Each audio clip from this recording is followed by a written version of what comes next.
ப்ரெக்னென்சிக்கு plan பண்ணுறீங்களா இல்லை already ப்ரெக்னெண்ட்டாக இருக்கீங்களா? இந்த வீடியோ உங்கள் ஜேர்னிக்கு ரொம்பவே இம்பார்ட்டண்ட். ஹாய் எவ்ரிவன், நான் doctor Mahalakshmi, founder of ARC fertility. இன்னைக்கு நம்ம பார்க்க போகிறது pregnancy planning and proper care. Baby ஹெல்த்தியாக இருக்க, அம்மா சேஃபாக இருக்க என்ன பண்ணணும்? ப்ரெக்னென்சி பிளானிங் பற்றி பார்ப்போம். இதில் first point, right time to conceive. So conceive ஆகிற வயசுன்றது ரொம்ப ரொம்ப முக்கியம். ஏன்னா வயசாக நமக்கு கன்சீவ் ஆகிறது மட்டும் கஷ்டம் இல்லை, ப்ரெக்னென்சியில் நிறைய காம்ப்ளிகேஷன்ஸும் வரும். கேர்ள்ஸை பொறுத்த வரைக்கும் சரியான ஏஜ் குரூப் ப்ரெக்னென்சி பிளான் பண்ணுறதுக்கு அப்படின்னு பார்த்தோம்னா ஒரு 24 இயர்ஸ்லேருந்து 27 இயர்ஸ்ன்னு சொல்லலாம். இதுக்கு முன்னாடி 22 to 23லையும் ஹெல்த்தியாக தான் இருப்பாங்க. பட் 24 அப்படின்னும் போது கொஞ்சம் மெச்சூராகவே இருப்பாங்க ப்ரெக்னென்சியை ஹேண்டில் பண்ணுறதுக்கு. செகண்ட் பாயிண்ட், உங்களுடைய பாடி ரெடியாக இருக்கணும். நீங்கள் ஃபிசிக்கலி ஃபிட்டாக இருக்கீங்களா? அனீமிக்காக இல்லையா?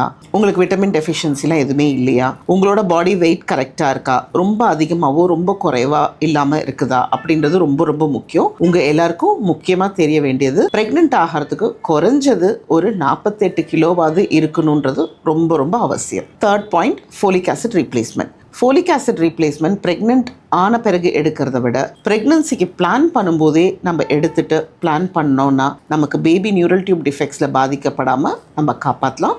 ஃபோலிக் ஆசிட் மட்டும் பார்த்தாது, அது கூட ஒரு B12 சேர்த்து எடுத்துக்கோங்க. Point number 4, life style changes. So pregnancy டைமில் தேவைக்கு மேலே தூங்குறது, தேவைக்கு மேலே சாப்பிட்றது, ரெஸ்ட் எடுக்கிறது எதுவுமே தேவையில்லை. எந்த அளவுக்கு ப்ரெக்னென்சி டைமில் நம்ம ஆக்டிவாக இருக்கோமோ, கரெக்டாக தேவையான கேலரிஸை மட்டும் எடுக்கிறோமோ, நமக்கு பேபி ஓவர் வெயிட்டாக தேவையில்லாமல் அதிக வெயிட்டோட சிசரினில் லேண்டப் ஆகாமல் நம்ம கரெக்டான வெயிட்டில் ஒரு ஹெல்த்தியான ஒரு பேபியை பெற்றெடுக்க முடியும். ப்ரெக்னென்சி கேர் பற்றி இப்போ பார்ப்போம். ஃபர்ஸ்ட் 3 months எப்படி கேர் பண்ணணுன்றதை தெரிஞ்சுக்கலாம். ஃபர்ஸ்ட் 3 months இதை கோப்பிங் அப் ஸ்டேஜ்னு சொல்லுவோம். அதாவது ஒருத்தரோட உடம்பு ப்ரெக்னென்சிக்கு அடாப்ட் பண்ணுறதுக்கு ரொம்பவே ஸ்ட்ரகிள் பண்ணும். சிலருக்கு ஹைப்பரெமெசிஸ், வாமிட்டிங் இருக்கலாம், ஸ்லீப்லெஸ் நைட்ஸ் இருக்கலாம், சிவியர் கேஸ்ட்ரைட்டிஸ் இருக்கலாம். ஸோ இந்த ஸ்டேஜில் உங்களுக்கு பாடி எந்த அளவுக்கு ஒத்துழைக்குதோ அந்த அளவுக்கு நீங்கள் நியூட்ரிஷன் எடுக்கிறது, லைஃப் ஸ்டைலில் நீங்கள் வாக்கிங் போகிறது, எக்ஸசைஸ் பண்ணுறது எல்லாமே பண்ணுங்கள்.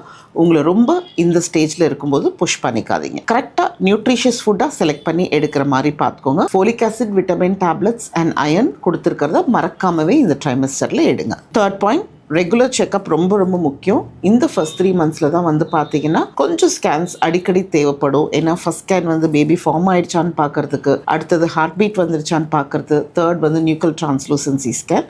ஸோ எந்த ஸ்கேன்ஸையும் மிஸ் பண்ணாமல் கரெக்டாக எடுத்துருங்க. Point 4, physical and mental health. உங்களால் முடிஞ்ச அளவுக்கு டெய்லி ஒரு நாளைக்கு ஏதாவது ஒரு ஃபிசிக்கல் ஆக்டிவிட்டி பண்ணுங்கள். ப்ரீதிங் எக்ஸசைஸ் பண்ணுறதுக்கு ஆரம்பிச்சிருங்க. உங்களோட மென்டல் ஹெல்த்தை எப்பொழுதுமே ப்ளசண்ட்டாக இருக்கிற மாதிரி பார்த்துக்கோங்க. த்ரூ அவுட் ப்ரெக்னன்சி உங்களுக்கு bleeding, excess vomiting, severe pain இந்த மாதிரி ஏதாவது சிம்டம்ஸ் இருந்தால் டிலே பண்ணாமல் டாக்டரை உடனே காண்டாக்ட் பண்ணுங்கள். ப்ரெக்னன்சி ஒரு journey. Right planning and care இருந்தால் அம்மாவுக்கு நல்லாவே ஒரு ரிசல்ட் கிடைக்கும். இந்த மாதிரி முக்கியமான ப்ரெக்னன்சி டிப்ஸ் தெரிஞ்சுக்கிறதுக்கு மறக்காமல் எங்களை சப்ஸ்கிரைப் பண்ணுங்கள்.